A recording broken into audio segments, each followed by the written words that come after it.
ಎಲ್ಲ ನನ್ನ ಫೋನ್ ದೂರವಾಣಿ ಕರೆಯ ಮೂಲಕ ಪ್ರೀತಿ ವಿಶ್ವಾಸಕ್ಕೆ ನಾನು ವೀರಪುತ್ರ ಶ್ರೀನಿವಾಸು, ಪಾರ್ಶ್ವನಾಥ್ ಅವರು, ನಮ್ಮ ಹರ್ಷ ಅವರು, ನಮ್ಮ ಸಂಪತ್ತು, ನಮ್ಮ 515 ಗೆಳೆಯರು, ನಮ್ಮ ವರ್ಕ್ಸ್ ಕಮಿಟಿಯ ಉಪಾಧ್ಯಕ್ಷ ರವಿಕುಮಾರ್ ಅವರು, ನಮ್ಮ BBMS ಯೂನಿಯನ್ನ ಮುಖಂಡರುಗಳು, ನಮ್ಮ ನಾಗಮಂಗಲ ನಮ್ಮ ಅಣ್ಣ ಫುಲ್ ಸೌಂಡು ದೊಡ್ಡ ಸಣ್ಣ ಅವನೇ ಮಹೇಶ್ ಅಣ್ಣ, ಬಿಸ್ಟ್ ಅವರು, ಎಲ್ಲರೂ ಅಲ್ಲೇ ಎಲ್ಲ ಗೆಳೆಯರು ಪ್ರೀತಿಯಿಂದ ಬಂದಿದ್ದಾರೆ. ಇವತ್ತು ನನಗೆ ನನ್ನ ಕಾರ್ಯಾಗಾರದ ಸಾಧನೆ ಬಗ್ಗೆ ಹೇಳಿದ್ದಾರೆ. ಕೆಲವು ನೋವುಗಳು ನಾನು ಹೇಳ್ಕೊಳಕ್ಕಾಗಲ್ಲ.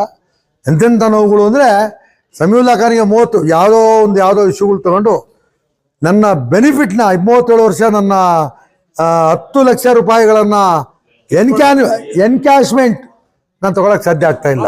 10 ಪೈಸೆ ತಗೊಳ್ತೀರ ಬರ್ತಾ ಇದ್ದೀನಿ. ಇದು ಗ್ರ್ಯಾಜುಯಿಟಿ ಮತ್ತು ತಗೊಳ್ತೀನಿ. ಇದನ್ನು ಕೊಡಬಾರ್ದು ಅಂತೇಳಿ ಒಂದು ಪಾಪ XYZ ಹೈಕೋರ್ಟ್ಗೆ ಹೋಗಿದ್ರು. ಅದು ಕೂಡ ವಜಾ ಆಯಿತು. ಅದು ನಿಮ್ಮೆಲ್ಲರ ಶುಭ ಹಾರೈಕೆ. ಅದು ನಾನು ದುಷ್ಟ ಅನ್ನೋದು ಸಮಾಜಕ್ಕೆ ಇದು ಮಾಡೋಕ್ಕೆ ತಂತ್ರ ನಡೀತು. ಅದು ಈ ಸಂದರ್ಭದಲ್ಲಿ ಹೇಳೋದು ಅಗತ್ಯ ಆಯಿತು. ಅದನ್ನು ದಾಖಲೆ ಮಾಡಬೇಕಾಯಿತು. ಅದು ಹೈಕೋರ್ಟಲ್ಲಿ ವಜಾ ಆಗಿ ಅದು ಇದಾಗಿದೆ. ಅದು ನಿಮ್ಮೆಂಥವರ ನಾನು ಮಾಡಿರುವಂಥ ಕೆಲಸ, ಪ್ರಾಮಾಣಿಕತೆ, ನಿಮ್ಮೆಲ್ಲರ ಇಂಥ ದೊಡ್ಡ ವ್ಯಕ್ತಿಗಳು ಬಂದು ನನಗೆ ಶುಭ ಹಾರೈಸ್ತಿರೋದು, ಇನ್ನು ಕನ್ನಡದ ಮನಸ್ಸುಗಳು ಬಂದು ಇಷ್ಟೊತ್ತು ನಮಗೆ ಇದು ಮಾಡಿ ನನಗೆ ಗೌರವ ಸಲ್ಲಿಸೋದಕ್ಕೆ ನಿಮ್ಮೆಲ್ಲರಿಗೂ ನಾನು ಮನದಾಳದ ಕೃತಜ್ಞತೆಗಳು ಸಲ್ಲಿಸ್ತೇನೆ.